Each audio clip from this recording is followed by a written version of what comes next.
Hello, in this tutorial we're going to be exploring how to create text and visual effects in the same image, how to create a knockout text illustration. So first what we're going to do is we're going to work with pixlr editor. So we're going to create a new file and we'll select 8 full HD and keep it as a presets. Give it a name if you'd like and hit create. Now what we're going to do is we're going to import a couple images we want to include in our text. So I'll hit add new image, and I'm going to pull up the first image I want to use. That'll pop on. I can scale that down and just kind of set it aside. It created its own layer, as you can see, and there's a background layer.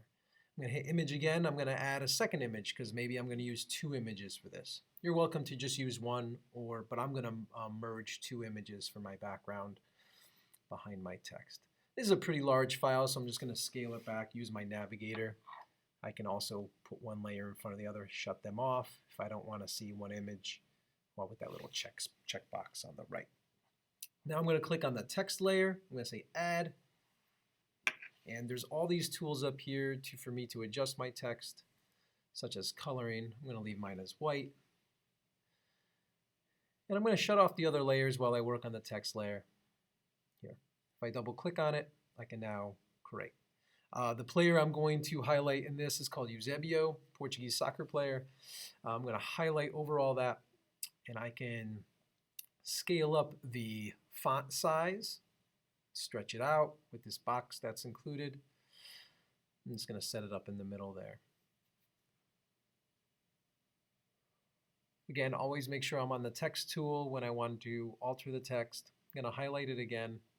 You can see here is I can space out the lettering more with that feature, and I can cruise through here with it highlighted and check out what different type of fonts might work for this. I'm going to scroll down till I find one I like. I think this one looks pretty good. Yeah, I like the boldness of that. So what I'm also going to do here is I'm going to create an outline around it in a knockout. So I can put a background around it. It would be just a black box, but what I'm going to do is I'm going to create an outline. So I'm going to switch on the outline feature, click on the color, and I want a black outline. I can choose to thicken it or thin it. Now if I turn on one of my pictures, it might be easier for me to see my lettering. And now I'm going to select punch out. When I do punch out, it becomes a see-through letter, and I'm able to see the picture underneath it. That's going to be key for this because that's what the type of effect we're going for. I can move it around.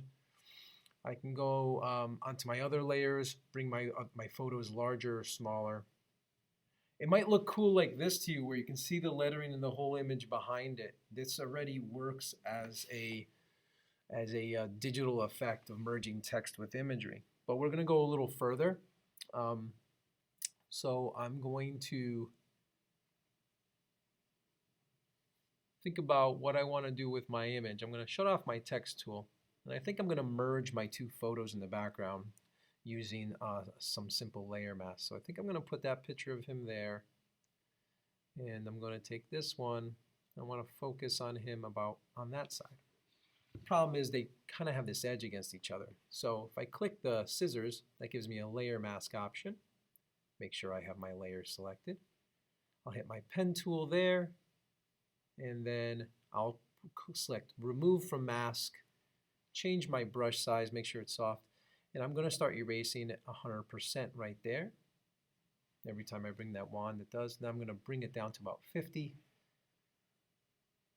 and I'm just going to merge the 2.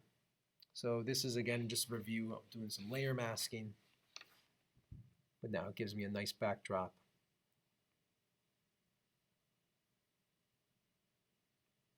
I can also play with, do I want it all black and white? I can play with my color adjustments and layer adjustments with the adjustments tools there for color and all that. But I want to keep that in color. Maybe my other player might want to change the contrast to him. So this saturation adjustment really doesn't do anything. I mean, I could change the color of him, but I'm not really interested in that. But I'll go to brightness and contrast. Now I'm going to make his face look a little bolder. There we go. Hit apply. I like that. If I click my text tool back, you'll see that I have it inlaid in front of the other 2. I can always make it bigger. scale the photo smaller depending on how much imagery I want coming through. This could be done. You might really like this. This could be cool. But what I'm going to do is I'm going to now merge my two photos into one layer. So if I want to adjust them, they'll be adjusted together. I can also play with their transparency. But if I don't have a background layer, you'll see that kind of that. So what I'm going to do is I'm going to create a background layer and put it in white, fill it with white. So just so you guys can see, I'll shut off the other layers, hit white. So if I do bring the transparency down, the white comes through. You get this nice cloudy look as opposed to seeing like an empty layer behind it. At this point, let's say I want to block out and put some color. I can select the magic wand tool, select all these letters, make a selection, and then invert it. Then what I can do is I can use the fill option. There we go. I have all those selected and inverted.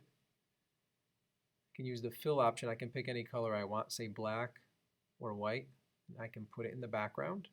And then all of a sudden, I color everything around the letters with the exception of the interior, and the pictures come through and it's bold. One other thing I can use a gradient, but if I don't have the letters selection made on the letters, the gradient's just going to cover over it. So I'll just go edit, undo, go back to when I had my selection, and I can play with a gradient between black and white. Another thing I can do at this step, I did lose my black outline on my lettering when I did that fill. It's because my selection only had the interior of the letter. But if I hold the shift key, I can click on the outside of the letters and ensure that my selection also contains the black outline I created. Then I'll invert that selection.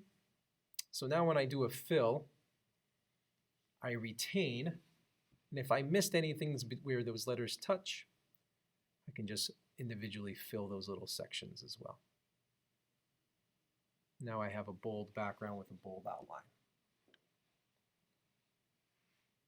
There you go. Good luck.